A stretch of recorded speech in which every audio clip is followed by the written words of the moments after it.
Good morning students. आज का हमारा community health nursing 4th year का यूनिट 6 का टॉपिक है national water supply and sanitation programme.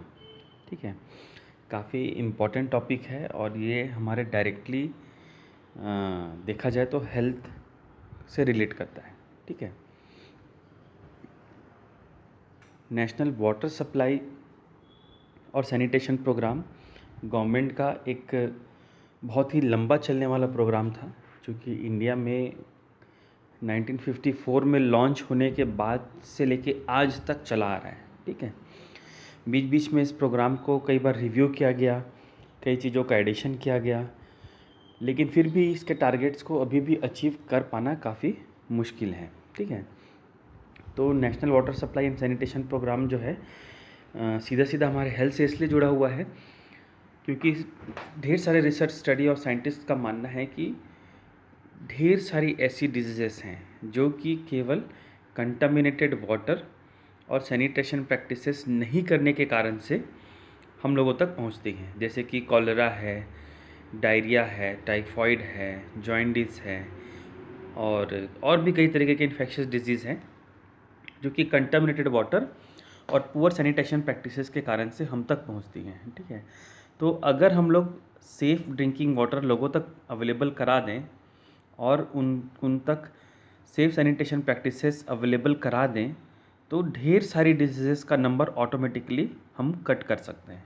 ठीक है, तो इस विज़न को देखते हुए 1948 से लेके 1948 से कुछ सालों तक इसके लिए रिव्यू कमेटी बनाई गई कि इसको रिव्यू किया जाए कि इसको इंडिया में कैसे इम्प्लीमेंट किया जाए। लगभग वो कमेटी 2 से 3 साल तक चली और उन्होंने अपना काफ़ी सारा गाइडलाइन सजेशन दिया और एट लास्ट 1954 में ये लॉन्च किया गया। ठीक है, तो अपन देखते हैं अपना national water supply and sanitation programme. Drinking water and sanitation facilities are very important and crucial for achieving the goal of health for all. ठीक है, हम लोगों का जो अल्टीमेट टारगेट है, जो कि यूनाइटेड नेशन ने वर्ल्ड वाइड सभी कंट्रीज़ को दिया है, हेल्थ फॉर ऑल। मतलब कि हेल्थ जो है, गुड हेल्थ है, हेल्थ सर्विसेज हैं, क्वालिटी ऑफ हेल्थ केयर है, ये सभी तक पहुंच होना चाहिए, दुनिया के हर एक व्यक्ति तक। ठीक है, चाहे वो कहीं भी रहता हो।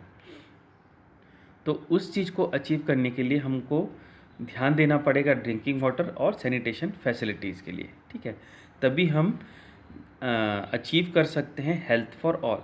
ठीक है, क्योंकि ये बेसिक चीज़ है, एकदम बेसिक चीज़। अगर अपन इतना भी नहीं कर पाएंगे तो बाकी जो मेजर हेल्थ के फैसिलिटीज़ हैं वो तो बहुत दूर की बात है। ठीक है, तो अगर आज के डेट में हम कंपेयर करें तो आज भी हम लोगों के कई जगह पर सेफ़ ड्रिंकिंग वाटर सप्लाई मिल पाना बहुत आसान नहीं है। ठीक है, द नेक्स्ट है safe drinking water supply and basic sanitation are so इंस्टिंक्टली linked to human and ecosystem health that they along with proper hygiene form the most essential component of a safe and healthy life।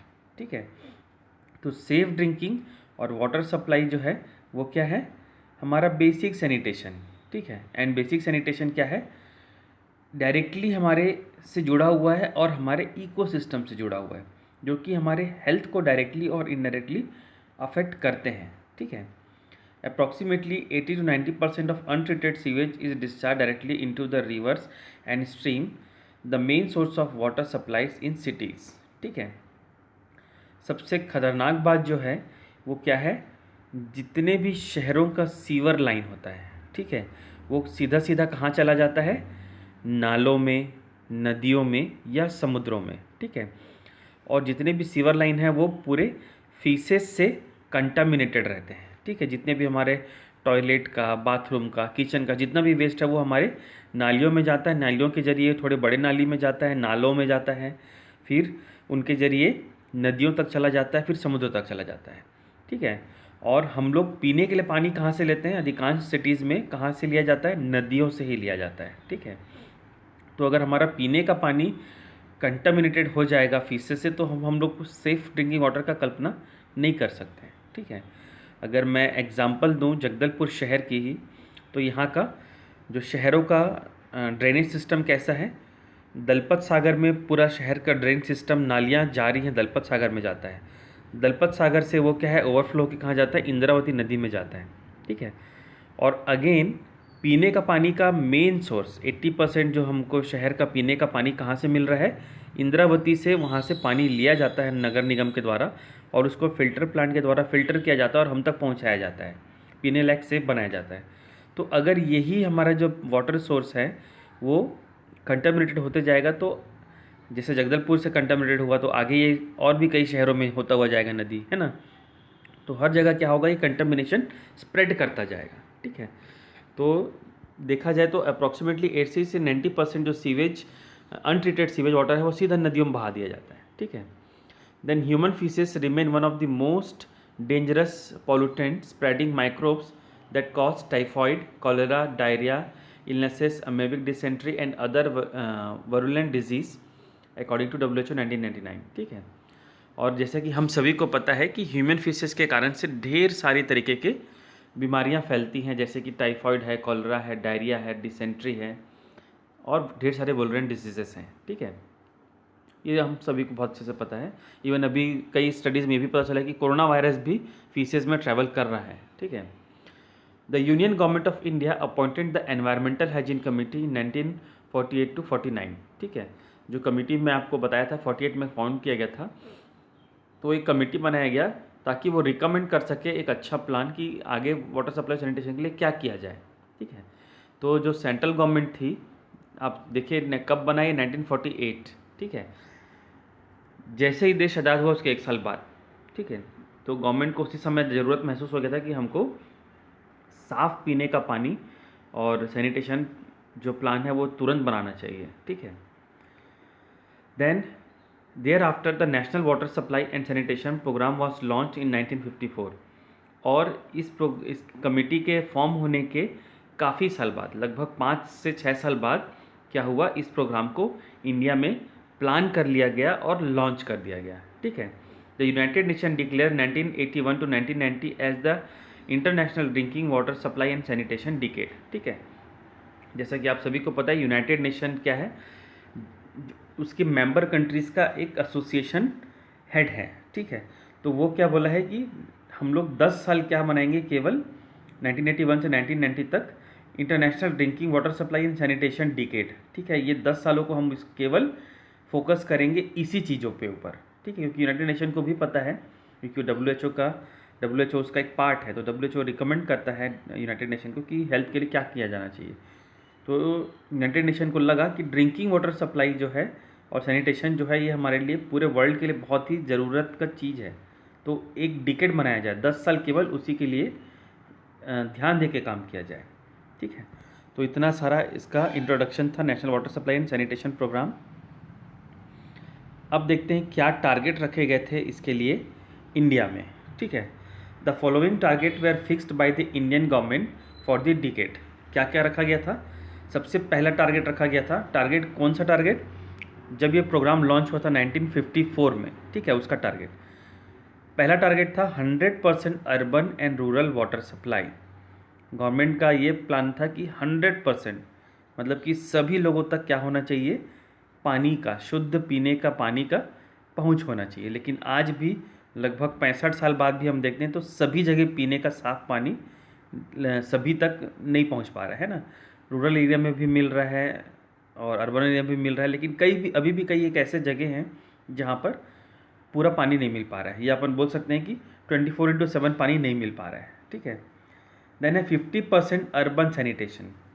जो urban sanitation है उसका target रखा गया था कि कम से कम, इसमें आपको थोड़ा और क्लियर कर देता हूँ, सैनिटेशन मतलब डायरेक्टली टॉयलेट को रिलेट करता है। ठीक है। मतलब कि टॉयलेट फैसिलिटीज़ जिनके पास अर्बन एरिया में नहीं हैं उनको कम से कम हमको यह श्योर कर देना है कि मान लो 1 लाख पॉपुलेशन है किसी शहर का, तो वहाँ की 50,000 पॉपुलेशन तक टॉयलेट फैसिलिटी अवेलेबल हो जानी चाहिए। ठीक है। देन थर्ड इसका टारगेट रखा गया था 25% रूरल सैनिटेशन।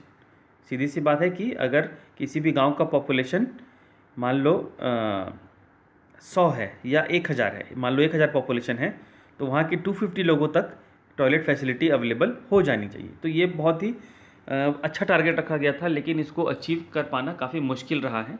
ठीक है।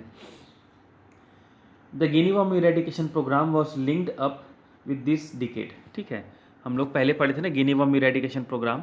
ठीक है, तो गिनी वर्म इरेडिकेशन प्रोग्राम सीधा ड्रिंकिंग वाटर से रिलेटेड था, तो इस प्रोग्राम को भी क्या कर दिया गया, इससे लिंक कर दिया गया। ठीक है, कब लिंक कर दिया गया, 1981 में। ठीक है, in 1986 the national drinking water mission also known as Rajiv Gandhi drinking water mission, ठीक है, ये लॉन्च किया गया। ठीक है, क्यों लॉन्च किया गया, to provide scientific and cost effective content to the centrally sponsored accelerated rural water supply programme in 1990। ठीक है, और जो रूरल वाटर ड्रिंकिंग सप्लाई चल रहा था उस प्रोग्राम को एक्सेलरेट करने के लिए इसको चालू कर दिया गया था। ठीक है, और ये पूरी तरीके से क्या है, सेंट्रल गवर्नमेंट के तरफ से स्पॉन्सर्ड प्रोग्राम है, जिसको कि हम लोग नेशनल ड्रिंकिंग वाटर मिशन के नाम से जानते हैं और पुराने समय पे। ठीक है, और बाद में इस प्रोग्राम को कॉमनली जो पॉलिटिकल टच देने के लिए क्या कर दिया गया, Rajiv Gandhi drinking water mission के नाम से भी जाना गया है। ठीक है, in 1990 United Nation General Assembly accepted. ठीक है, और ये सब जो है यूनाइटेड नेशन की जनरल असेंबली में 1990 में एक्सेप्ट किया गया था। ठीक है, तो ये था पूरा हमारा national water supply and sanitation programme का इंट्रोडक्शन और उसके टारगेट्स। ठीक है, अब अपन देखते हैं कि क्या क्या गाइडलाइन सजेस्ट किए गए थे जो कि दिल्ली डिक्लेरेशन के अंतर्गत आता है। ठीक है, जो कि सिर्फ दिल्ली में नहीं होगा, ये पूरे कंट्री के लिए होगा, एप्लीकेबल होगा। ठीक है, तो the following guidelines given in the new Delhi declaration for water supply and sanitation. ठीक है, जो न्यू दिल्ली में असेंबली हुई थी सारे स्टेट गवर्नमेंट्स की, ठीक है, उनके जो रिप्रेजेंटेटिव वहाँ पे गए थे, उन सब के सामने पर कुछ गाइडलाइन को अनाउंस किया गया और ये रखा गया कि आप भी अपने स्टेट में इस गाइडलाइन को अचीव करिए या इस टारगेट को अचीव करिए। तो इसमें बेसिकली 4 गाइडलाइंस दिए गए थे। जो बेसिक 4 गाइडलाइंस हैं उसको बताता हूँ। First, protection of environment and safeguard of health through the integrated management of water resources and solid waste. ठीक है, हम लोग अगर थोड़ा सा हाइड्रोलॉजी को देखें, ठीक है, मतलब पानी हमको पीने का कहाँ से मिलता है, तो आप असेस करेंगे कि हमको पीने का पानी कई तरीके से मिलता है। डैम के ज़रिए मिलता है, जैसे अपन छोटा सा एग्जांपल जगदलपुर का ही ले लेते हैं। ठीक है, कुछ परसेंट में म्यूनिसिपल कॉरपोरेशन को पानी डैम से मिल जाता है।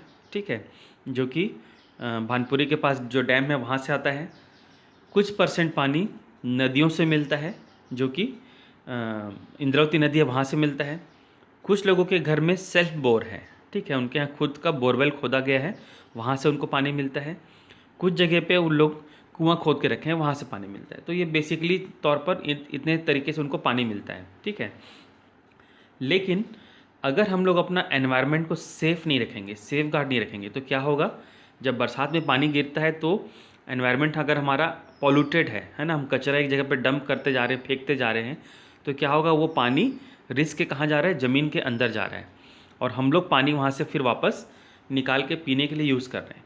तो हमको सबसे पहले जहाँ से पानी आ रहा है उस जगह को सेफ़ बनाना पड़ेगा, मतलब पानी के सोर्स को सेफ़ बनाना पड़ेगा, चाहे वो डैम्स हों, चाहे वो रिवर हो, या चाहे वो अंडर वाटर हो। ठीक है, तो इसमें पहला टारगेट रखा गया था protection of environment and safeguard of health through the integrated management of water resources and solid waste.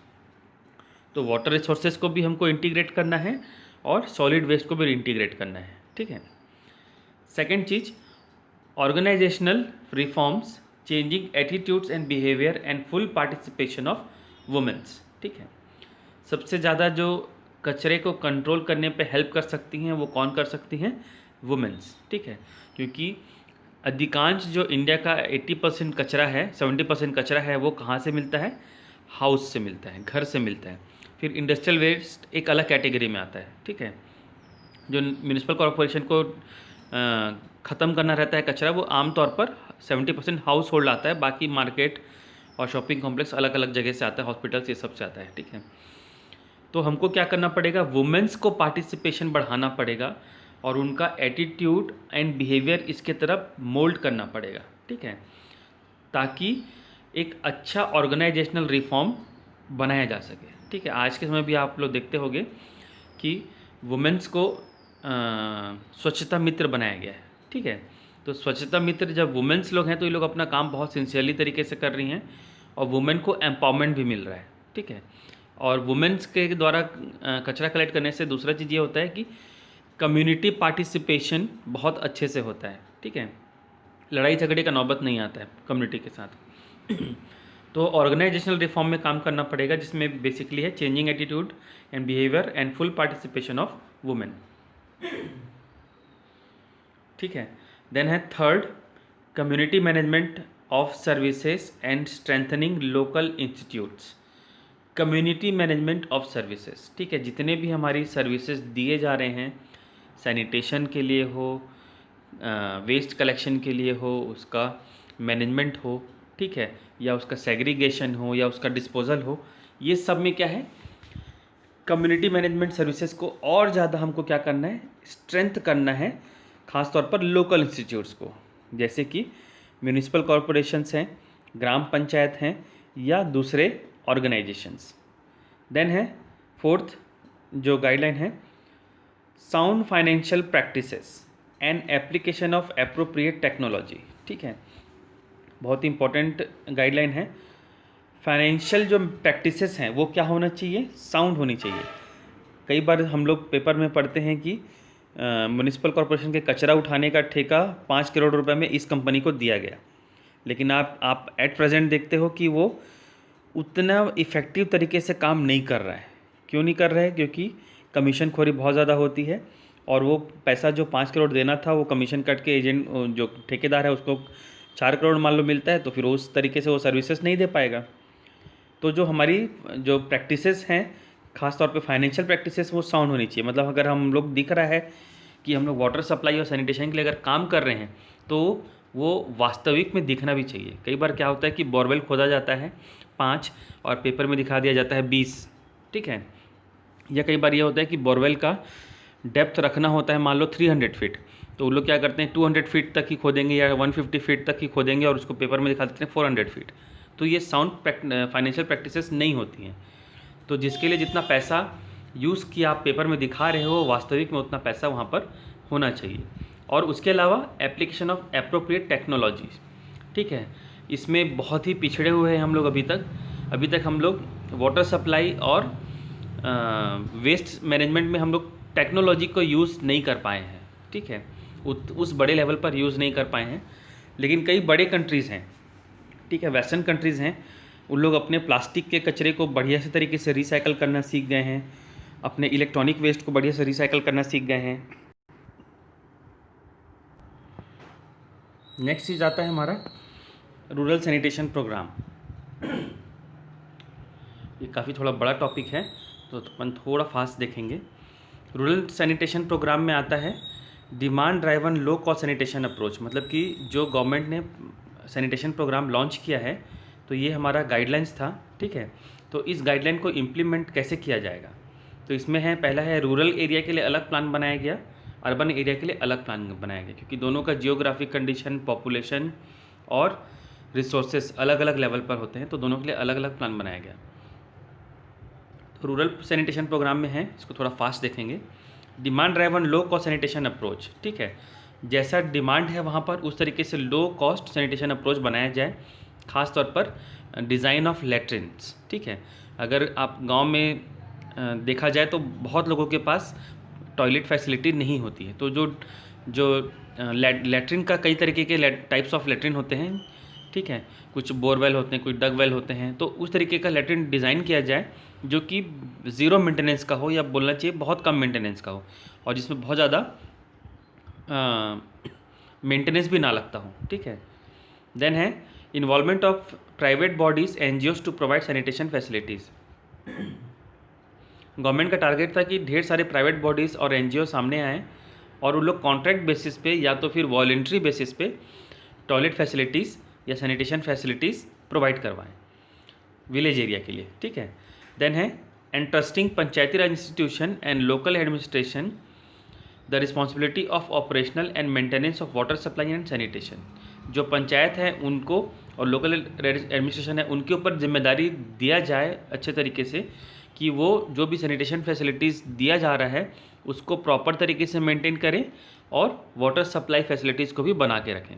इसका अधिकार किसके ऊपर दिया जा रहा है? पंचायत के ऊपर। Then achieving zero incidence of guinea worm disease by 1993 and total eradication by 1995 by improving water quality. ठीक है, गिनी वर्म का सबसे ज़्यादा प्रॉब्लम जो था वो विलेज एरिया में था। ठीक है, क्योंकि फीसेस के ज़रिए वो फैलता है और टारगेट रखा गया कि 1993 तक ज़ीरो लेवल पर आ जाना चाहिए डिजीज़, है ना, और 1955 तक इसको हम लोग इरेडिकेट कर दिया जाए पूरी तरीके से। कैसे कर सकते हैं? वाटर क्वालिटी अच्छा होके। ठीक है, तो ये जो टारगेट था ये अचीव कर लिया गया है। देन है improving sanitation in rural areas through IEC programme. Sanitation practices को क्या करवाना है, या सैनिटेशन के लिए अवेयरनेस कहाँ पे करवाना है? रूरल एरियाज़ में IEC के ज़रिए। ठीक है, इंफॉर्मेशन एजुकेशन एंड कम्युनिकेशन, मतलब हेल्थ एजुकेशन के ज़रिए। And introducing the concept of total environmental sanitation, और जो कॉन्सेप्ट है उसको वहाँ पे इंट्रोड्यूस करना है कि हमको केवल टॉयलेट जाने से साफ़ नहीं होगा, है ना, हमारा एनवायरनमेंट, या केवल सेफ ड्रिंकिंग वाटर पीने से हम लोग हेल्दी नहीं रहेंगे, बल्कि उसका जो टोटल कॉन्सेप्ट है, ठीक है, मतलब कि हमारे एनवायरनमेंट को भी टोटल क्लीन रखना है, चाहे वो डिस्पोजल ऑफ वेस्ट हो, डिस्पोजल ऑफ फीसेस हो, या एनी टाइप ऑफ डिस्पोजल हो, उसको हमको क्लीन तरीके से करना है। Then converting all existing dry latrines to low cost sanitary latrines. ठीक है, पुराने समय पे क्या चलता था? ड्राई लैट्रिन्स चलता था। जब आप सेकेंड ईयर में टाइप्स ऑफ लैट्रिन देखे होंगे तो जो लैट्रिन पॉट हुआ करता था उसमें क्या कर दिया जाता था? एक होल कर दिया जाता था जिसमें कि फीसेस जाते थे और वो वहीं पर डिस्पोज ऑफ हो जाते थे, लेकिन वो बहुत ही अनहाइजीनिक था। ठीक है, और बोलना चाहिए कि बहुत ज़्यादा स्मेल आते थे उसमें। ठीक है, तो इस कारण से क्या कर दिया गया, उसको लो कॉस्ट सैनिटरी लैट्रिन में कन्वर्ट करना है। मतलब कि जो उसका पॉट रहेगा लेकिन फीसेज जो ट्रांसफ़र हो जाएंगे वो एक दूसरे होल में चले जाएंगे। ठीक है, या इसको अपन सेप्टिक टैंक बोलते हैं, वहाँ चले जाएंगे। तो जिसके कारण से क्या है, वहाँ पर सैनिटेशन अच्छे तरीके से अचीव किया जा सकेगा, किसी प्रकार का स्मेल या हेजिटेशन हमको वहाँ पे जाने पे यूज़ करने पे नहीं होगा। तो ये रूरल सैनिटेशन प्रोग्राम था। Then urban sanitation programme. ठीक है, अर्बन एरिया का स्ट्रक्चर और वहाँ के रिसोर्सेस अलग हैं, तो उसके लिए अलग तरीके का प्रोग्राम है urban sanitation programme. Providing reasonable level of sanitation facilities to a large population. ठीक है, शहर में पॉपुलेशन डेंसिटी एकदम ज़्यादा डेंस होता है, इसलिए यहाँ पर क्या है, प्राइवेट लैट्रिन्स तो अवेलेबल होते ही हैं, लेकिन पब्लिक टॉयलेट्स का फैसिलिटी को भी हमको बढ़ाना है। इसीलिए इसको बोल रहे हैं कि providing reasonable level of sanitation facilities to a large population. कई लोगों के घर इतने छोटे हैं कि वहाँ पर हम लोग किसी भी हालत में सैनिटेशन फैसिलिटीज़ के लिए टॉयलेट नहीं बना सकते। तो ऐसे जगह पे क्या है, वहाँ पर आसपास में हमको क्या करना है, आइडेंटिफाई करके जगह पब्लिक टॉयलेट बनाना है, ताकि लोग वहाँ पर पब्लिकली आके उसको यूज़ कर सकें। देन है total elimination of dry latrines and manual scavenging. ठीक है, तो रूरल में भी था, ड्राई लैट्रिन्स को हटा देना है पूरी तरीके से, और मैनुअल स्कैवेंजिंग। अभी भी इंडिया के कई जगह ऐसे हैं जहाँ पर जो ड्राई लैट्रिन्स है उसको प्रैक्टिस किया जाता है और मैनुअल स्कैवेंजिंग किया जाता है। ठीक है, मतलब कि फीसेस को डेली जो भी कलेक्ट होते हैं उसको डेली क्लीन किया जाता है, या तो 2-3 डेज़ में क्लीन किया जाता है, उसको कलेक्ट करके कहीं डिस्पोज ऑफ किया जाता है। तो ये बहुत ही यूनाइटेड नेशन ने भी कहा है कि बहुत ही गंदा प्रैक्टिस है ना, तो इस प्रैक्टिसेस को तुरंत बंद कर देना। देन है low cost on site sanitation in unsewered parts of cities, small and medium towns. ठीक है, लो कॉस्ट क्या कर देना है, on site sanitation and unsewered parts, ठीक है, ऑफ सिटीज़। मतलब कि एक ऐसे हम लोग को लो कॉस्ट टेक्निक यूज़ करनी है जिसमें कि ऑन साइट सैनिटेशन प्रैक्टिसेस किया जा सके और उसका वहीं पर ही डिस्पोज ऑफ किया जा सके, चाहे वो स्मॉल सिटी हो चाहे वो बड़ी सिटी हो। ठीक है, मीडियम सिटी हो। ठीक है, और ये एक जगह पे नहीं, अलग अलग एरिया में, अलग अलग वार्ड में होनी चाहिए। देन है technological innovation to improve the reusability of the recycle waste. Technology introduce करना है ताकि जो वेस्ट निकल के आ रहा है, जो डेली का हज़ारों टन कचरा आ रहा है, उसको कहीं ना कहीं तरीके से हम रिसाइकल करके फिर से यूज़ करने लायक बनाया जाए।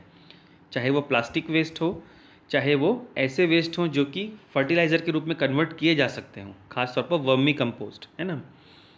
देन है polluter paying principle should be applied to financial waste disposal program। ठीक है, तो पॉल्यूटर पेइंग मतलब जो प्रदूषण फैला रहा है, जो कचरा फैला रहा है, उसके ऊपर क्या किया जाए, हमको पेनल्टी लगाया जाए या फीस लगाई जाए, ताकि क्या हो, फाइनेंशियल वेस्ट डिस्पोजल प्रोग्राम में उसको फंड किया जा सके। ठीक है, अगर कोई भी कचरा फैला रहा है तो उसके ऊपर फ़ाइन लगा दिया जाए। ठीक है, तो ये आमतौर पर पहले के समय पे घरों पे नहीं होता था, केवल इंडस्ट्रीज़ या बड़े मार्केट दुकानों यहाँ तक होता था, है ना।